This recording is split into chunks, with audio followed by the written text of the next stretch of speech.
Welcome to my mouse tutorial. My name is Charlotte Allen and you've reached my channel, The Felting Alchemist. So today I'm going to be showing you how to make one of my mice, and this mouse is something that I've been making for many years now. I absolutely love making them and love giving them their little personalities, because it's not just about creating an object, it's about giving it some personality and really adding some magic and mysticism into it. So I'm going to take you through to part 1 now and show you what materials you need and how to make the armature, and I will see you on the other side. I hope you enjoy it. Bye. Right, so these are the tools and materials that you're going to need to create your needle felted mouse. So first of all, you're going to be needing some core wool. Now I've gone with a fox sheep here, and the reason I've gone with a fox sheep core wool is because it's got this wonderful stick to it. So when you wrap it around a wire armature, it's got a bit more stick and makes your life a little bit easier, rather than going with another core wool that's got a bit more of a slick to it and it's a bit more tricky to wrap around. So that's why I've gone with this one. I've also chosen a flesh-coloured pink, pink is flesh is pink, but a flesh-coloured merino New Zealand wool bats, and this is going to be for using on the mouse's ears and tummy. I've got quite a lot here, you don't need this much. I'd say you probably need less than a quarter of this amount that I've got in front of me here, but just a small amount of this and that'll do you for your ears and your mouse's tummy. I've also chosen this beautiful white Scotland wool bats, and this is going to be for the exterior of our mouse, and it gives a lovely smooth finish to the overall sculpture. It's got this lovely texture to it, so it's kind of multi-sensory almost. So when you pick the mouse up, or when someone else picks the mouse up, they'll kind of feel it and think, oh, that feels wonderful as well. So that's why I've gone with the Gotland, but you can choose any wool you want to. And finally, I've got a strip of brown merino wool, I think it's New Zealand, and this is going to be for our mouse's eyes and his mouth. Now, you don't need as much as this again. I've just chosen this much because I just thought it'd be easier to show you on camera, but you do need some brown merino wool. So now we've covered our wools, what materials do we need? So the first thing you're going to need is obviously needles. So I've gone with some fine twisted needles in my needle felted pen. Again, you don't have to use a needle felted pen, but it does speed things up for you because I use 2 needles in my pens, so it gives me enough control to get into the sculpture and shape it as I want it to be, without kind of being too cumbersome, but it also speeds the work up as well. Double the needle, double the speed. So I've gone with these 2, and the fine twisted needle gives a lovely neat, smooth finish to the exterior of your mouse. So it's a really good one to go for if you're thinking about what needles should I get. I've also got my medium twisted needles as well, and again, they're really great felters. They speed up your work when you're using these, and I'm going to use this in the core of the mouse so that we can kind of get all his kind of insides, if you like, nice and tight and nicely shaped, so when we put our white wool on, he looks beautiful, or she looks beautiful. So in addition to that, I've also got a couple of single needles as well, and I want to use the single needles for the slightly more intricate, delicate work, so things like the mouse's eyes and stuff like that. So I've got a single twisted medium needle, and then I've also got my single twisted fine needle here too. And I've also got some embroidery scissors, and these are really good when you kind of need to kind of trim really small elements of any sculpture. I use mine all the time and they're a really good investment. So if you can, try and get some of these. And again, I bought these on Amazon and they were relatively inexpensive, so it's really worth getting a pair. I've also got my wire snips. This is going to be for cutting your wire when you make your armature. It just makes life a lot easier for you. I think when I started out, I was using scissors. Oh, fingers, they hurt. Trying to cut hard wire with a pair of scissors. I think I broke quite a few pairs of scissors as well. And then it took me, because I'm a bit dense, a little while to realise I should probably invest in some wire cutters, which are what these are. And they were like £3. I don't even think they were £3. I think they were less than that. They were really cheap, and I bought those from a local shop, but again, you can get them anywhere online, so have a look on eBay, Amazon, something like that. I've got my felting wax. Now this is really good for adding some stick to areas of the mouse that might be a bit tricky to wrap. So things like the feet and the tail and the hands, when we're adding our pink merino later on, this is perfect. So you just rub it on your wire and then you roll the wool round, and again, it just gives it that extra stick for you to make your life a lot easier when you're doing your wrapping in a moment. So you don't have to get this, it's kind of like a nice to have, but if you do want to get some, I sell it in my shop, and it is my Etsy shop, which is Little Bushka. So you can go to my shop and find this wax in there if you want to purchase some. I've also got my brush mat. This is a clover brush mat, and it's lasted me coming up to about 2 years now, so it's a really good investment. They're not cheap, but I think this was about £15, but it does last, and I've bought cheaper mats before and they're fine. They're not a problem, but they don't tend to have the longevity that the clover mats do. So that's my clover mat. And then I've also got a 7 needle multi-tool here, and this has got 7 fine triangular needles inside. And again, I'm all about speeding up the work and making life easier for yourself. And if we can kind of make life easier, why wouldn't we? Why wouldn't we make life easier for ourselves? So that's why I've gone with these 2 items. So this is going to help us with our 2D work when we're making our mouse. I've also got a tape measure, but if you haven't got a tape measure, just use a ruler, because we're not doing any really long measurements or anything like that, quite small measurements. And then I've also got my floristry wire here. I've got 3 pieces of floristry wire. It's 22 gauge and it's 31 centimeters in length. If you have a look on Amazon or eBay again, you can find all sorts of different gauges for floristry wire. You don't want to go too thick, because it's going to be really difficult to manipulate the wire when you're making your mouse later on. But I'd say anywhere between 18 and 24 gauge is absolutely fine, and it just gives you the ability to kind of be able to make your mouse posable, which is going to be really cool. And finally, the last thing you're going to need is, of course, a felting mat. This one is a cotton case filled with rice, and I find that this works really well with my felting, because it doesn't kind of sort of disintegrate like the foam felting mats do. You can buy foam felting mats and they're absolutely fine, but after a while, with lots of stabbing, they do tend to kind of compress together and lose their foaminess, if you like.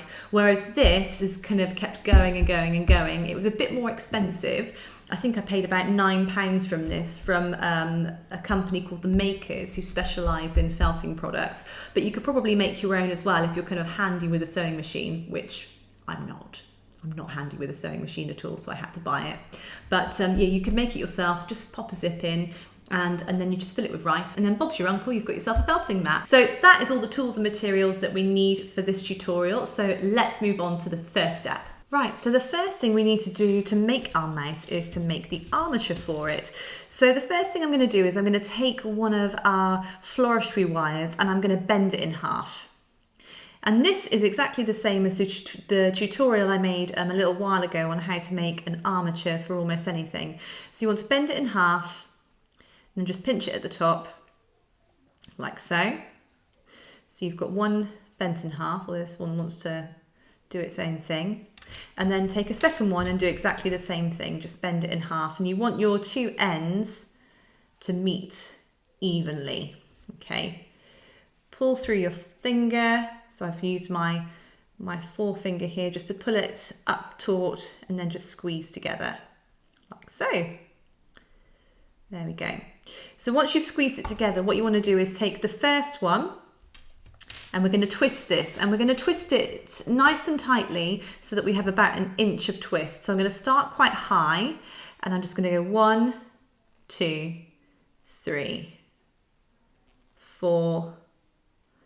I think that's probably about enough. So I'm just going to measure that for you so you can see how big that is. So that measures at pretty much exactly 1 inch. So 1 inch of twists. And then you want to take your second wire, and you want to place it so that you've got the wire where you've twisted is inside it, and then the other wire that's bent is kind of jutting out from the back. This is where the head and neck's going to be. So it's kind of almost like a cape at the moment. It's kind of falling backwards. So what we want to do now is we want to slightly splay out our wires that we've placed over the front of this twisted wire. And then we want to twist the front wire here, which is going to be a leg, over the back of the wire that's jutting out, that kind of cape-like wire. So I'm going to go for 4 twists. So 1, 2, 3, and 4. And then the same on the other side. keeping them nice and close and tight. 1, 2, 3. So you can see I'm twisting it over, and 4, like so. So then you've got some little shoulders that we've made and then our head. So the next thing you want to do is take these 2 wires here that are still jutting out at the back, and we're going to crisscross them over each other like so. And I'm going to do it so that it's about 1.5 inches roughly. So I'm just going to take my tape measure again and just measure that. So from the cross, yeah, exactly 1.5 inches. So once I've got that 1.5 inches, I'm going to do the same thing and just twist one wire over the other, probably for about 5 times. So 1, 2, 3, 4, and 5. Okay, so that's going to be our body. So there we've got our back legs and our front legs. The next thing we want to do is we want to trim our legs to size to get the right proportions for our mouse. So I'm going to take my wire snips, and I'm just going to sort of do this by looking more than anything. So I think my mouse legs, I don't want them to be too long. So I'm going to go, just going to allow for some fold over as well for about here. So it's about 1.5 inches again in length, and then I'm just going to pull the other leg next to it so I can work out where I need to put the bend. Okay, and then once we've got our bends in place, I take my wire cutters and I'm just going to snip on that crease. You'll often find that they shoot off in all sorts of different directions. So there we go, we've got our 2 little legs, and all I'm going to do next is I'm just going to fold over just about 0.5 centimetre so that nobody kind of gets spiked with the sharp end of the wire. And then same on this side. You want to make sure they're about the same length still. So that looks good to me. So then what we want to do is we want to straighten our legs out and then straighten out our arms, because now we've made our legs, we can then gauge how long we want our arms to be. Okay. So what we don't want is to have arms all the way down here, because then it looks a bit like an orangutan. So we want to have them where they would naturally sit on a body. And I appreciate the torso is quite long here, but it'll all come together when the wall's in place. So I'm going to make my arms probably come about here, just below where the torso, the bottom twist is on the torso, and the legs come out. And then I'm going to do the same with the other one. So I'm just going to pull them together and just work out where that is, and then I'm just going to snip that off. Off it goes, shooting off into the distance. Obviously don't do this if you've got a dog around. Let it shoot off, because the dog will probably chase after it and end up with injuries, so always be cautious with animals around. Okay, so then you just want to again take about 0.5 centimetre and just twist that, bend it upwards so that nobody gets spiked. And then the same with the other side as well. Okay. And you can always use your little wire snips to tighten it, just be gentle. So you can just kind of take them, and obviously don't push too hard, but you can just kind of give it a bit of a squeeze, and it just helps the wire to bend together a bit more. I can do the same on the other side as well. Like so. There we go. Okay, so now you've kind of got this kind of like person-like body almost. So we need to add a tail to make it more like mouse-like. So I'm just going to bring my arms down, and I'm going to bring my legs down as well. So it's kind of like in an all-fours position. And then we're going to add our tail. So again, I'm going to take my 3rd piece of wire. I'm going to fold it, again, using my forefinger to just give some tautness to it, pull it upwards, squeeze it together, and then I'm going to cut this one in half, like so. Then what I'm going to do is, by the way, if you can hear that, my daughters are sharing a bedroom tonight. They're having a sleepover, but there doesn't seem to be much sleep going on. So what you want to do is you want to take your tail, and then I'm going to place it where we've got our twists here in the torso. And you can see here where I've snipped it, it's naturally got this bend in it. So I'm going to work with that, and I'm going to use that bend and hook it over the top part of where the twists start in the torso. And then I'm going to carefully twist it round like so. And it doesn't have to be super neat and tidy, this bit. You just want to kind of get it twisted on there so it's nice and taut. And then once you get to the end, obviously this is the part where you think, how long do I want my tail to be? I probably don't want it quite as long as that, so I'm just going to snip a little bit off the end, and then I'm just going to fold over about 1 centimetre, like so. And again, I'm just going to use my snips just to tighten that bend so it can't easily unravel. Okay, so there you have your mouse armature. So the next stage is to add our pink merino wool to create the hands and the feet. So I'm going to take my felting wax now, and I'm just going to rub this over the ends of the feet of the mouse, the tail, and also what would be the hands. So I'm just going to go down the length of the tail, rubbing the wax along it, just making sure it's kind of pretty much completely covered, and then also on the hands. And I'm going to keep this to hand in a moment because we're going to continue to use it when we add the pink merino in a second. Okay, so now that's got some wax on it, so it's got a bit more stick to it. I'm going to take my pink merino wool, okay? And the trick with this is to get the strip nice and long. What you don't want is short strips, because it's going to make it a lot harder for you to get a nice, even, neat wrap around the feet and the hands. So I'm just going to take from the middle, and I'm just going to pull very, very gently a very fine piece of the pink merino. So about this much, okay? And then I'm going to just pull it apart so I've got half of that. Okay, I'm now going to do the hands first. So I'm going to start off, I'm going to give myself about 1 inch of kind of fluff. I'm laying the hand or the arm over the top of the wool. I'm then just going to pull this across to kind of lock it into place. And then I'm going to don't be afraid to move the other bits out of the way. So if you need to move the other wires out of the way, just do that. I'm going to hold this then with my left hand, which is my non-dominant hand, and then with my dominant hand, I'm going to carefully wrap the wool around the arm, and I'm taking it from about sort of 1/2 inch upwards. Don't go too far up, because then you'll end up with a bit too much bulk in your arm. And as I fold it round, twist it round, keep it nice and taut, and you want to go past the hand. So you want the wool to go past the hand, so that you can eventually cover that wire over. So I'm going to go back on myself once I've reached the end. You can see it kind of nicely covers that piece of wire there. And just make sure you keep the wool nice and flat as well. Don't let it twist around, because then you'll end up with all sorts of horrible lumps and bumps, and you want this to be as neat and tight as possible. And then I'm just going to take a bit of wax on my nail, and then I'm just going to rub it between my fingers.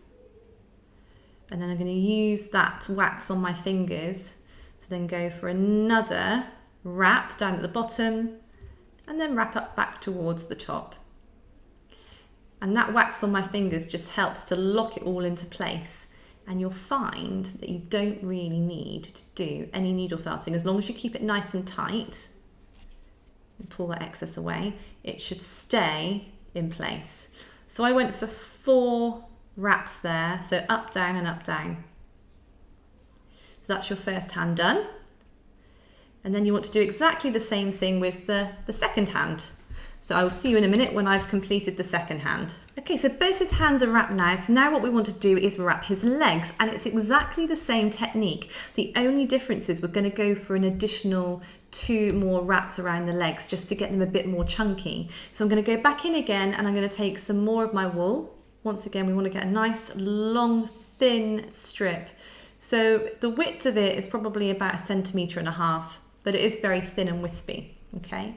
So I'm just going to take some more of that wax, get it on my finger, or my nail, sorry, and then I'm just going to rub it between my fingers. So this time, because we want more bulk on the legs, what I'm going to do is I'm actually going to start from the top of the legs with the wrap and then work my way down. So I'm going to hold this in that sort of that crease where you've got the bend in the legs at the top and then you've got the kind of the twists where the mouse torso is. So I'm going to put my wispy bits here. So I'm going over the top this time, not underneath. And then I'm going to hold that with my dominant left hand again, my non-dominant hand. And then with my right hand, I'm just going to twist this over. Folding over in exactly the same way that we did a moment ago. And then as you get to that end, just make sure it's nice and flat. You want to go past it. And just keep checking your wool to make sure it's not twisting over itself. So as I go back up, I'm probably going to go back about halfway up the leg and then back down again. So you don't need to go back up all the way. Take it past that end so we cover up that wire. It doesn't matter if you've got any looseness there because we'll get rid of that later. I'm going to take a bit more wax. I'm just going to go for another couple of wraps. So this is my 5th, and then finally 6. Keeping it really tight as you can. It can be a bit all fingers and thumbs and fiddly, but it's really worth it to get the lovely neat finish. And then just tear off any excess once you've done 6 wraps, and then just wrap it around the top to get rid of it with the wax on your fingers. And that should hold nicely in place. Okay, so I will be back in a second when I've done the second foot. I'll see you in a moment. Okay, so I've finished wrapping the feet and the arms, and his hands and feet have this lovely pink merino flesh coloured wool attached to them now, which is going to look super cute when the sculpture's finished. So the last thing to wrap next is the tail. So this is exactly the same process as the feet and the hands, but we're just going to go for 2 wraps this time. We're not going to go for more than that because we don't want our tail to be too thick, but we do want a really long piece of merino wool to cover it. So I'm going to go back to my wool, and I'm going to take as long a piece as I can because we don't want to have loads of broken bits of wool, because what happens when you're using sort of bits and pieces of wool, it kind of tends to make the sculpture look less smooth, and it has a bit of a lumpy effect to it. So if we can, we want to try and keep things when we're wrapping in one piece rather than doing it in separate pieces. So I'm just taking a bit more wax on my fingers now, and then I'm just going to hold this at the top of the tail, pull it downwards, so I'm kind of securing it into place, locking it into place, and then with the wax on my fingers, I'm just going to wrap it over the top of the tail here. To be careful that it doesn't get caught on the end, and then I'm just going to continue to wrap. Now, you might find it easier to actually turn the mouse like this and wrap it this way. That's a good technique. And you get a nice tight finish. So you're just holding it nice and close to the wire, turning and wrapping. And it's easy to do it on the tail because it's a long piece, whereas these feet and these hands are slightly shorter. But do what works for you. You may find that that actually works better for you than doing the wrapping that I'm doing here. But just keep making sure that it's not twisting up together. So once again, I'm going to take my wool past the end of the tail. So we hide that green wire, and then we're going to go back over again, keeping it nice and tight, keeping your fingers really, really close to the wire so that you don't end up with sort of bits coming undone and unraveling and things like that. So I said I was going to go for 2, but I'm actually going to go for 3 just because this wire is quite thin and I want a slightly thicker tail than this. So I'm going to go back over again in a minute, I think. Maybe I'll even do 4. And that's the beauty of needle felting. It's very much it's personal preference with any sort of form of art, isn't it? But also you can kind of go with what you think. You don't have to stick rigidly to this tutorial. If you think actually, yeah, I'm going to do it this way, I'm going to make it super thick and super chunky, and he's going to be a little chubby checker mouse, like who's the chunky mouse in Cinderella? Gus. He's going to be a bit of a Gus character. So I'm just going to take this past again. So you can do that. I'm going to come back up actually. just to kind of give it a bit more bulk. And then, but then again, you could do a finer tail, so it's really up to you. But you know, it's very flexible needle felting. If you think, oh no, it's not what I'm wanting it to look like, just add a bit more wool. But just remember that it's always easier to add wool than it is to take away wool. So try not to add too much and then kind of be stuffed, because it's really hard to then remove it later on. So sorry, all I'm doing there, I'll just unravel it so you can see. To secure the wool on the tail, all I've done is I've taken the wool and then I've brought it round in between the legs, and then I've just kind of brought it round the back, and I'm just twisting it around the legs and the tail area just to secure it into place. There's no particular pattern that I'm using. I'm just using the legs as my anchor, if you like, to make sure that it doesn't unravel. There we go. So that's your tail complete. So the next thing we need to do is we need to add the wrapping to the rest of the body, so then we can add the bulk of the body later on. So I'm going to grab my fox sheep wool next. So I've got my fox sheep wool here, and what I'm going to do is I'm going to take, again, very much like with the pink merino, a strip. I'm not going to wrap the arms, I'm going to leave the arms, but I am going to wrap the legs, the body and the head. So this strip I'm going to halve. So this is probably about 1.5 inches in thickness, and I'm going to tear it in half again. So it's about 3/4 of an inch. I've never been very good with my kind of my metrics and my measurements and things like that. Okay, so we've got this long strip of fox sheep wool. Let's get rid of those wispy ends there. So you want it to be, again, as long as possible. You don't want it to be short, because like I said, you don't want it to be bitty and using lots of bits of wool. I'm going to place the body of my mouse over the top of the wool. So again, I've got about 1 inch exposed. I'm just going to fold that over, hold that in place, and then I'm going to twist this round the body. And then keep twisting.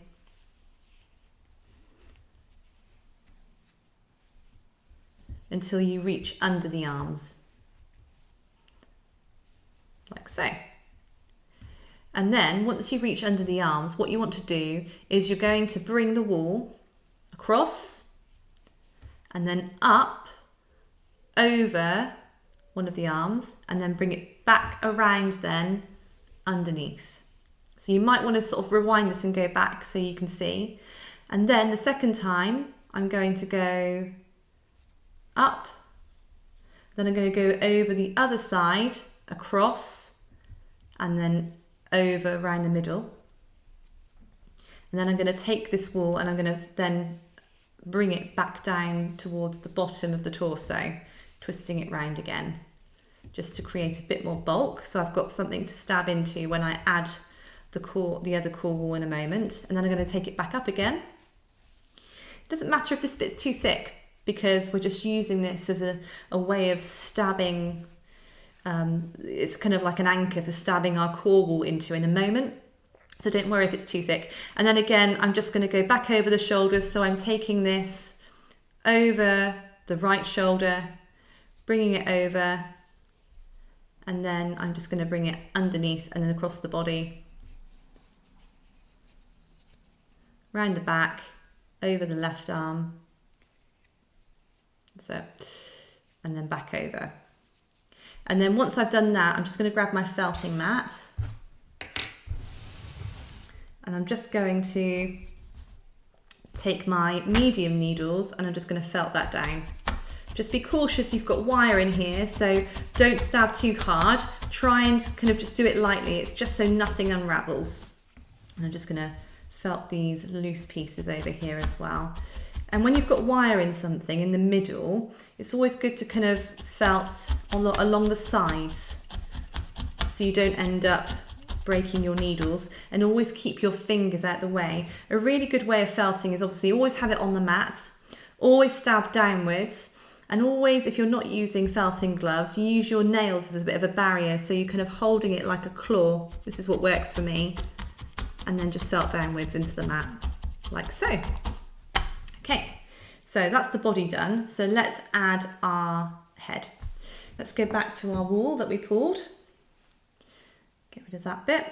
And I'm just going to hold this now across, so it's across the right side, and I'm just going to hold it down and pull it downwards just to anchor it into place again. And then I'm just going to twist this around the body. And that fox sheep is just lovely. It's so easy to wrap armature with. And you want to get this relatively thick because we're going to be adding some bulkier pieces to this later on. So this is my third sort of twisting upwards. And then I'm going to go back down again for a fourth. And then just adding another loop round at the bottom. So you've got some cohesion between the shoulders and the neck. Then I'm going to come back up again. So that's my fifth. And then finally back down again for my sixth. And I'm going to go round again just to make this a bit thicker, like so. And then once I've done that, I'm going to bring it round again, pull it away, any excess, and I'm just going to pull the excess across the body. And I'm just going to felt that down with my medium needles again. Just so it doesn't unravel. Doesn't need to be neat because in a moment we're going to be adding more bulk. Okay, so now you've wrapped your body and your head. The next thing we need to do is our legs. So the legs are very much kind of your choice really as to how thick you want to have them. So I'm going to take a small piece initially. I'm going to put it between his legs, like so. I'm going to hold the torso, hold this wispy piece here against his torso, and then I'm going to just start from the top and work my way down.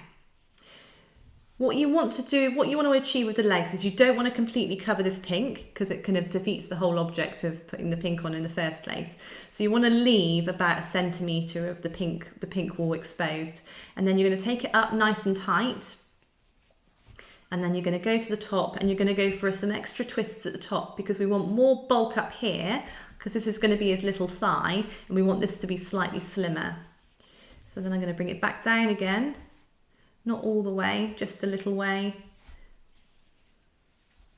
And then bring it round until I have no more wool left. And then I'm just going to use my needles just to give that a little felt.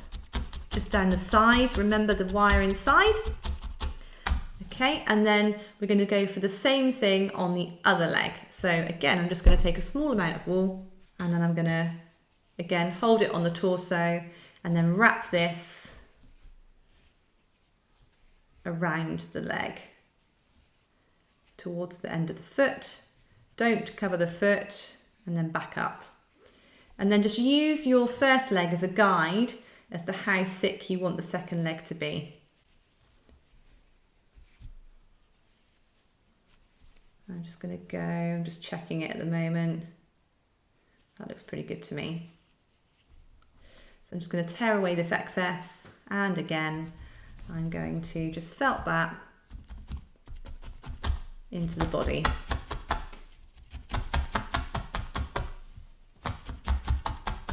Keeping that nice tight wrap.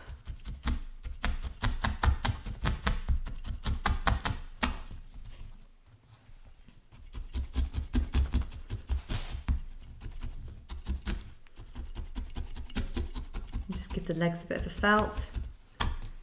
Okay, so that is the first part of creating your mouse. So I will see you for the second part very shortly. Bye.